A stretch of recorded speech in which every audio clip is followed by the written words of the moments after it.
Welcome, ladies and gents, to another magical moon message. This is the Peace Dealer. Moon in Sagittarius, Sun in Virgo. Damn. And yeah, we are rocking. We are moving. Moon is fourth house from the Sun in Virgo, which is very key because Virgo is the critic. Other than being the master, Virgo expressly is the critic. Virgo is the being sitting in the movie theater ready to talk shit on how shitty the movie was or how good the movie was.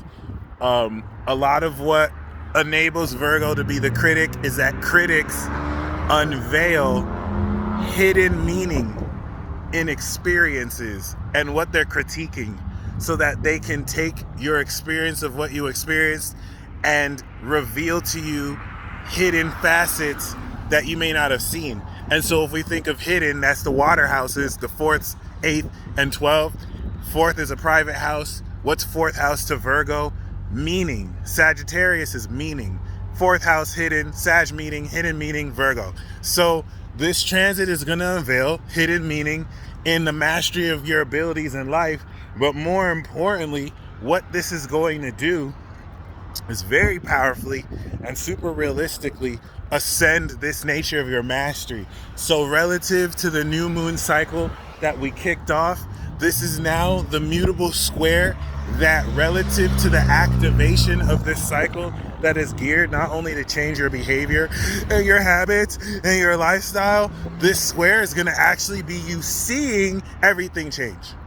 Pause for dramatic effect.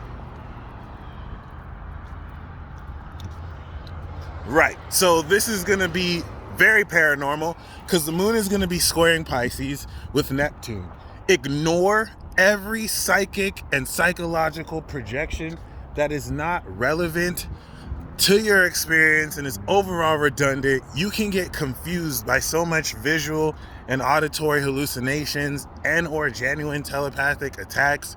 I don't want to say attacks because that can kind of enable some people to play victim. It's never really that deep. But just be very mindful because given this change of how now you're getting ready to step into a new season, a new chapter in your life, this is within an apocalypse cycle and reset. And because there are now new players, you yourself also new in someone else's life script being added into your life and into other people's lives, this mutable sign aspect is like changing facets and experiences to prepare you for the next conflicts and the next dramas. It's just, once again, with that square to Neptune, it's also going to change the way you perceive a lot of phenomena that you're used to perceiving. Many of you may also feel a lot of anger and, betrayal for the way you may have been lied to or for the way that you've had to just kind of believe certain, wildly accepted opinions or commonly accepted, widely accepted assumptions. And you want to let this flow. Do not hold on or attach to it. Let this out and release it. But don't let yourself now identify with the sense of anger. Now that you're changing perspectives, you're releasing old energy. And this is beautiful because the moon inside, I swear, the sun always shines different when the moon is in Sag. Tell me if you noticed that.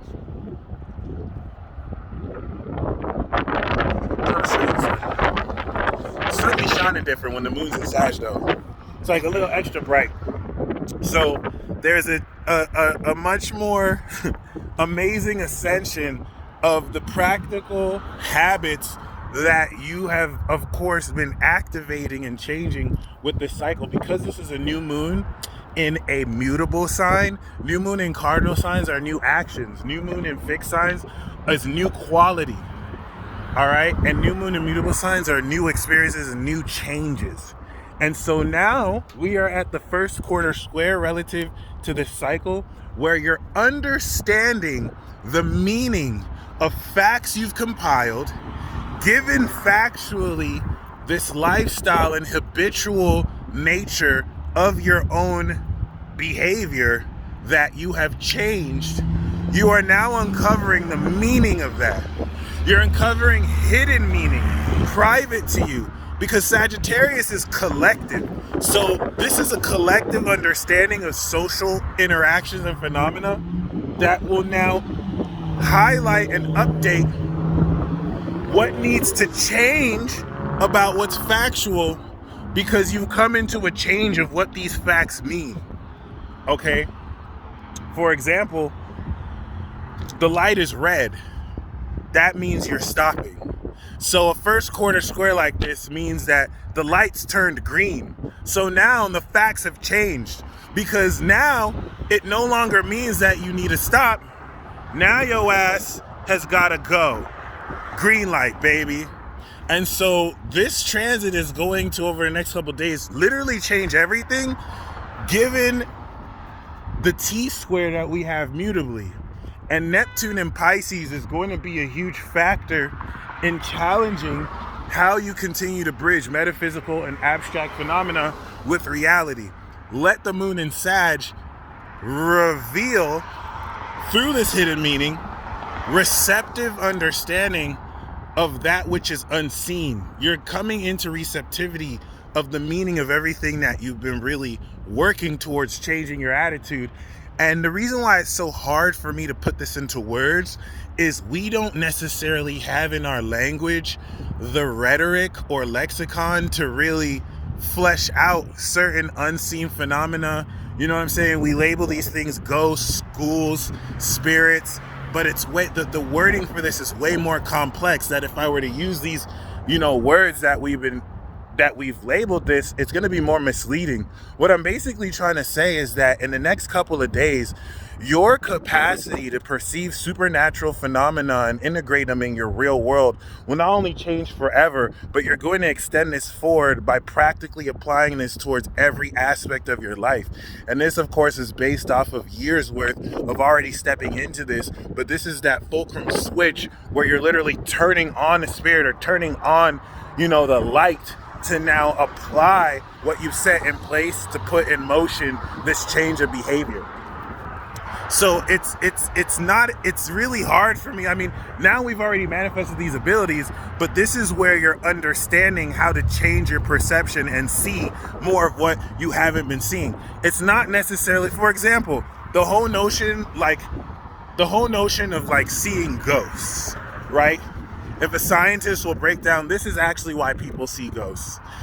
You're not actually seeing them. You're actually seeing, the scientists will break down, maybe, see, this is actually what you think you're seeing when you're seeing a ghost.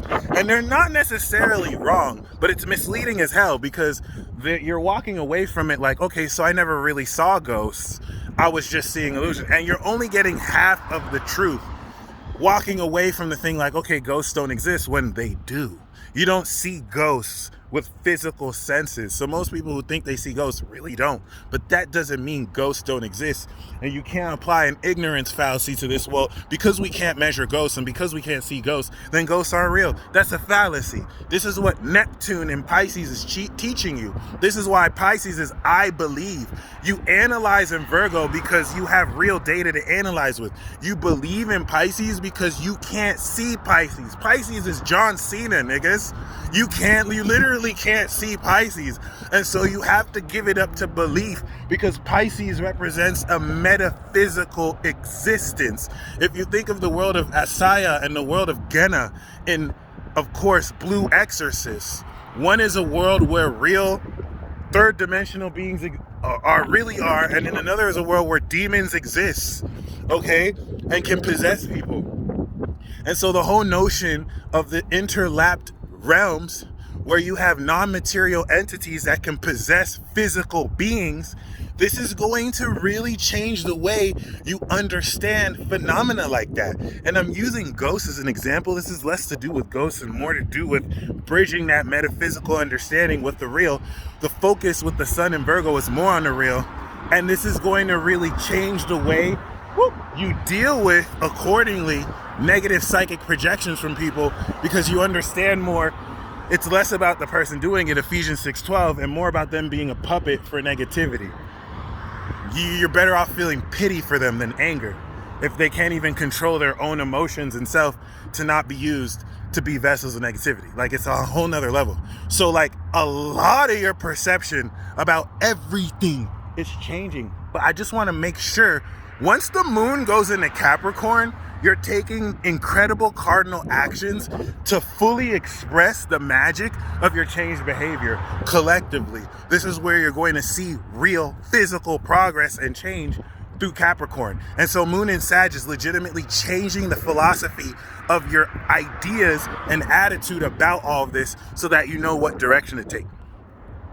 I just don't know how to tell you that this is going to be one of the most paranormal transits. Like, you're going to walk into this transit thinking and believing something, and by the time the moon comes out of Sag, you're believing something completely different. Because the way that you're perceiving things is ascending. This is ascending the level of mastery that's manifesting in supernatural abilities that you're ready to now apply practically in your life. Some of you are just going to be smacking the shit out of people with your energy because you've learned how to now extend your life force to where you don't even need to give people these hands. You can now give people these spirit hands. And they probably can't, they haven't trained themselves to see energy, so they don't even know you're smacking the shit out of them.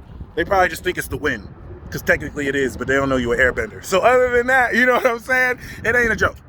This is very real. Like, the whole purpose of you manifesting these abilities is so that you can connect with your spirit team. You're manifesting senses and clairs so that you can finally be more aware of the ancestors, guides, and other metaphysical aspects of you that have been connecting with you. And that also conversely means the other is true, where you're also dealing with negative beings that seek to undermine you. You're in a fight with these beings every day. I know, because you process negative emotions, negative thoughts. You're having to battle with depression in certain cases, or just negativity. That does not come from you. You might process some of it, but you're having a psychological war. A lot of the war that occurs is ideological, philosophical. If I can get you to think a certain way about yourself, I don't even have to fight you physically. You did the whole battle for me. So other than that, please enjoy this day. This transit is going to be fucking amazing, because this is going to send you out of the old way of doing things. If you see a Sagittarius, tell them you love them, or you know, shoot your shot with them, or give them a hug or a high five, okay? Because they'll shoot you in the face with their arrows. But other than that, I just want to let you know, this is going to change the literal game. This is a game changer transit, and this is going to fundamentally shift how you apply higher meaning in the how you apply higher meaning in the understanding of this change of your behavior, and in ascending the practical mechanism with which you go about your day and establish habits and routines. It's literally bringing it to the next level. And it's going to introduce elements of the paranormal and metaphysical so that you can see unseen qualities of your own supernatural abilities and practically apply them as such. Be prepared for unexpected ascensions. Be prepared for like unexpected serendipity that you may think has come out of nowhere, but did not come out of nowhere, because it's meant to prepare you for the next chapter. So don't take things for granted, because you know, you'll be surprised. A lot is more on the line than it seems. We still have to step into Scorpio season, and Libra season is the bridge to get us there. So make the rest of Virgo season count. Practice, because from the first quarter square to the full moon is integration. We are done activating this transit. We're now going to integrate, perfect, and master through the king comes through that 6th house transit coming into the full moon, where we're going to harvest it. Make it count. You're going to be shown and revealed everything that you need to be revealed, so that when the moon is in Capricorn, you take the proper action necessary. Be receptive, be willing to change your mind, and be excited, because upgrades to your own abilities are here today, and this is going to change the whole way you think about yourself and the world around you. Godspeed. Peace.